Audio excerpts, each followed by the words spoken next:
اس وقت دارالعلوم میں صفائی کا کام چل رہا ہے. اگلے سال شوال میں دارالعلوم کھلے گا.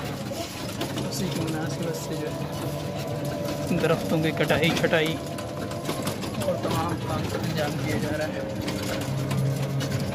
دارالعلوم ندوۃ العلماء میں جدید داخلے سے متعلق ضروری ہدایات آج 5 اپریل کو منظر عام پر آ چکی ہیں. داخلہ فارم 3 سے 20 رمضان المبارک یعنی 5 سے 22 اپریل 2020 تک آن لائن دستیاب ہوگا. داخلہ فارم کی فیس 225 روپے آن لائن ندوہ.in پر جمع کر کے رسید نمبر یعنی پیمنٹ ID داخلہ فارم میں درج کریں. داخلہ فارم کی منظوری SMS کے ذریعے دی جائے گی.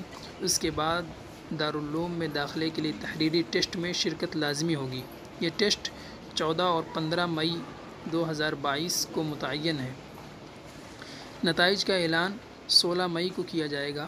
ٹیسٹ میں کامیاب ہونے والے طلباء کے کاغذات کی جانچ یعنی کاؤنسلنگ کے بعد ہی طلباء داخلے کے مجاز ہوں گے. اس سال فضیلت کے درجات میں تھوڑی سی تبدیلی کی گئی ہے کہ فضیلت اول اس درجے میں عالیہ رابعہ کے کامیاب طلباء داخلے کے مجاز ہوں گے. تعلیمی سال مکمل ہونے پر تکمیل کی سند انہیں نوازا جائے گا. اور فضیلت دوم یہ درجہ تخصصات کے لیے خاص ہوگا. فضیلت سال اول کے ممتاز اور منتخب طلباء ہی اس میں داخلے کے مجاز ہوں گے. تعلیمی سال مکمل ہونے پر انہیں فضیلت کی سند دی جائے گی. ایڈمیشن کے لیے لنک ڈسکرپشن میں موجود ہے. وہاں سے آپ داخلے کے لیے